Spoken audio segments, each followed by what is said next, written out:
नमस्कार। धृतराष्ट्र के कहने पर विदुर पांडवों के पास इंद्रप्रस्थ पहुंचे। महाराज युधिष्ठिर ने उनका अच्छे से आदर सत्कार किया।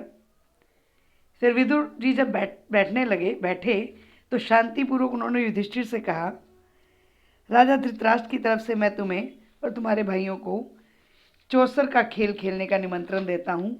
चौसर यानी द्यूत क्रीड़ा। फिर उसके आगे विदुर जी बोले, यह तो सभी जानते हैं कि चौसर का खेल सारे विनाश की जड़ होता है। मैंने बहुत कोशिश की इस खेल को रोकने की कि यह खेल ना हो, परंतु राजा की आज्ञा है कि तुम्हें खेल का निमंत्रण दिया जाए, तो इसलिए मुझे तुम्हें निमंत्रण देने के लिए आना पड़ा। अब जो तुम्हारी इच्छा हो वो तुम करो। अब राजवंशों की एक रीति थी जिसमें भी किसी भी खेल के लिए अगर बुलावा आता था तो उसे अस्वीकार नहीं किया जाता था।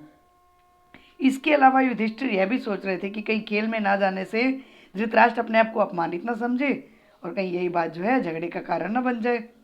इन सब विचारों को ध्यान में रखते हुए युधिष्ठिर ने निमंत्रण को स्वीकार कर लिया। अब युधिष्ठिर अपने परिवार सहित हस्तिनापुर पहुंच गए। नगर के पास ही उनके लिए बहुत सुंदर सा विश्राम गृह बना दिया गया था, जहाँ ठहरकर सबने आराम किया और अगले दिन सुबह सभी सभा में पहुंच गए। कुशल समाचार पूछने के बाद शकुनी ने युधिष्ठिर से कहा, युधिष्ठिर, खेल के लिए चौपड़ बिछा हुआ है, तो चलिए दो दो हाथ खेला जाए। युधिष्ठिर ने कहा, मामा जी, मेरे ध्यान में तो यह खेल बिल्कुल ठीक नहीं है। बाजी जीत लेना कोई साहस का काम नहीं है। साहसी काम तो है ही नहीं जुआ खेलना। जुए का खेल खेलना धोखा देने के समान है। आप तो ये सब बातें जानते ही हैं। शकुनी बोला, आप कैसी बात करते हैं महाराज? यह भी कोई धोखे की बात है? हाँ, आप ये कहिए कि आपको हार जाने का डर लग रहा है। युधिष्ठिर ने फिर गुस्से में आकर कहा, मामा जी, ऐसी कोई बात नहीं है। यदि मुझे खेलने को कहा गया तो मैं ना नहीं करूँगा।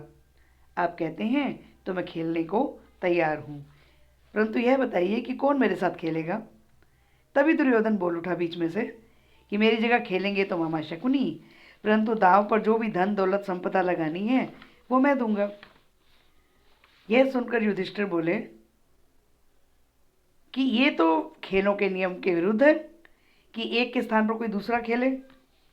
तब शकुनी ने हंसते हुए कहा, अच्छा, तो अब एक और बहाना बना लिया। युधिष्ठिर ने कहा, ठीक है, कोई बात नहीं, मैं कोई बहाने नहीं बना रहा हूँ, मैं खेलूँगा। और तभी खेल शुरू हो गया। पूरी सभा दर्शकों से ठसाठस भरी हुई थी। भीष्म पितामह, द्रोणाचार्य, कृप, धृतराष्ट्र, विदुर सब उस समय उपस्थित थे। सब महान हस्तियाँ वहाँ पे थी। उनमें से कोई एक भी नहीं चाहता था कि ये खेल खेला जाए, लेकिन कोई भी कुछ नहीं बोला। तो खेल शुरू हुआ और सबसे पहले रत्नों की बाजी लगाई गई, फिर सोने चांदी की, उसके बाद रथों और घोड़ों की बाजी लगाई गई और युधिष्ठिर तीनों के तीनों दांव हार गए। ऐसा लग रहा था कि मानो शकुनी का पासा उसी के इशारे पर चल रहा हो।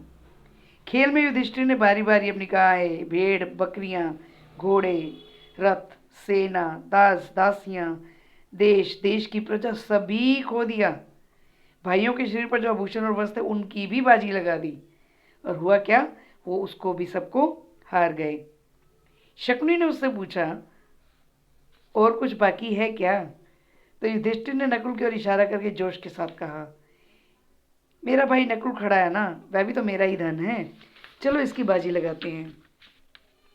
शकुनी ने कहा, अच्छा, यह बात है, तो यह लो, यह आपका प्यारा भाई भी अब हमारा हो गया। ऐसा कहते हुए शकुनी ने फिर से एक पासा फेंका और बाजी मार ली। मतलब शकुनी मामा जो थे, पासे उनको सच में उनके ही वश में थे। जो वो मांगते थे कि अब ये आने चाहिए, चार तो चार आता था, आठ मांगते थे तो आठ आता था। शकुनी ने फिर बोला, अब और क्या है आपके पास दाव पे लगाने को? और ऐसे एक एक करके अर्जुन, भीम, सहदेव सबकी बाजी लगा दी और सभी को शकुनी ने जीत लिया और उसे दुर्योधन के हवाले कर दिया।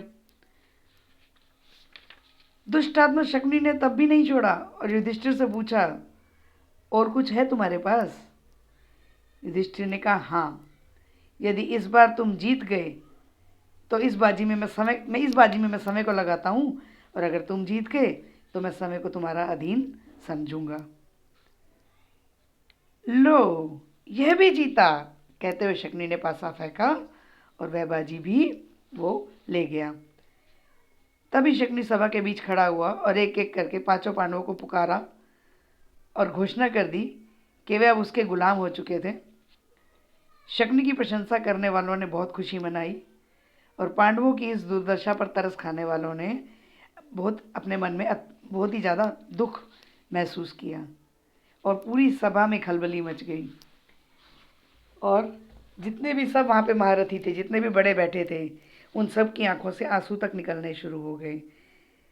तो बिल्कुल ठीक कहते हैं कि जोश में होश नहीं खोना चाहिए। जोश में होश खोने पर आपने देखा दुर्योधन जोश जोश में सब कुछ हार गया, और विनाश काले विपरीत बुद्धि कि उसने युधिष्ठिर ने द्यूत क्रीड़ा के लिए हाँ भर दी, और दूसरी बात दुर्योधन की जगह मामा शकुनी के साथ खेलने को तैयार हो गया। तो हमें हमेशा ही कोई भी कदम उठाना है तो उसको पहले पूरी तरह से सोच समझ कर उसका चिंतन करके ही हमें कोई कदम उठाना चाहिए, अन्यथा वो विनाश का कारण ही बनता है। चलिए, अब मैं यहीं समाप्त करती हूँ। और अगर आपको ये वाली वीडियो पसंद आई हो, ये अध्याय पसंद आया हो, तो लाइक ज़रूर कीजिएगा, कमेंट डालिएगा और चैनल को सब्सक्राइब कीजिएगा। धन्यवाद।